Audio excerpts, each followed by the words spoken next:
সুধী বন্ধুরা, পৌরাণিক গুরু YouTube channel আপনাদেরকে স্বাগতম। শিব পুরাণের এই 10 কথা মনে রাখবেন, সুখে শান্তিতে কাটবে জীবন। শিব পুরাণে শিবের মহিমা ব্যাখ্যা করা হয়েছে। এই পুরাণে শিব ও তাঁর অবতার, শিব ভক্তি, শিব মহিমা ও শিবের সম্পূর্ণ জীবন চরিত্র তুলে ধরা হয়েছে। পাশাপাশি এই পুরাণে জ্ঞান, মোক্ষ, তপ, জপ ইত্যাদির ফলাফলের মহিমাও বর্ণনা করা হয়েছে। শিব পুরাণে বর্ণিত বেশ কিছু গুরুত্বপূর্ণ বিষয়, যা আমাদের জীবন চলার পথে সাহায্য করবে। 1. ধন সংগ্রহ।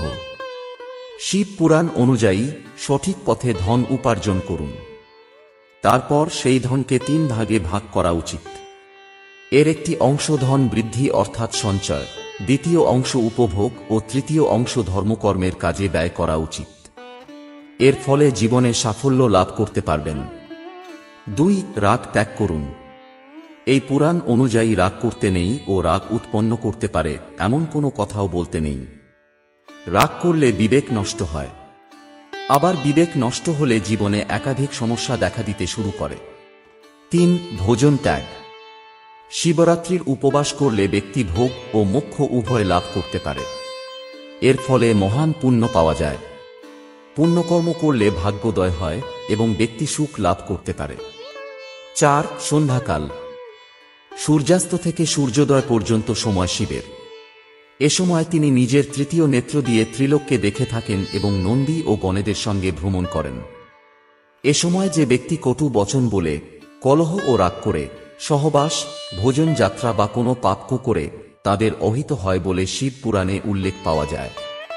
5. সত্য বলুন। সত্য বলা ও সত্যকে সমর্থন করা ব্যক্তির সবচেয়ে বড় ধর্ম।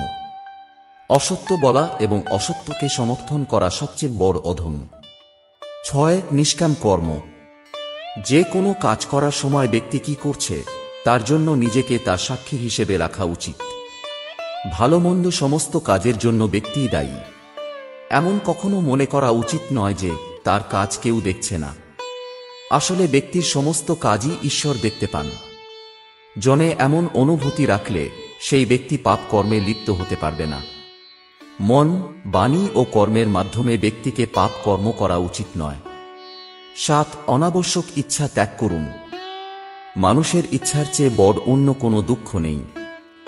ব্যক্তি ইচ্ছার জালে জড়িয়ে পড়ে এবং ক্রমশ নিজের নষ্ট করতে শুরু করে। শিব পুরাণ অনুযায়ী ব্যক্তিকে তাই তাঁর অনাবশ্যক ইচ্ছা ত্যাগ করা উচিত। এর ফলে তাঁরা মহাসুখ লাভ করতে পারবে। 8. মোহ ত্যাগ। সংসারে প্রত্যেকেই কোনো না কোনো বস্তু, ব্যক্তি বা পরিস্থিতির দ্বারা আসক্ত হয়ে নিজেকে মোহজালে জড়িয়ে দেয়। এই আসক্তি ও মোহই আমাদের দুঃখ ও অসাফল্যের কারণ। মোহ ত্যাগ করে নিষ্কাম কর্ম করলে আনন্দ ও সাফল্য লাভ করা যায়। 9. ইতিবাচক চিন্তাভাবনা। শিব পুরাণ অনুযায়ী কল্পনা জ্ঞানের চেয়েও গুরুত্বপূর্ণ।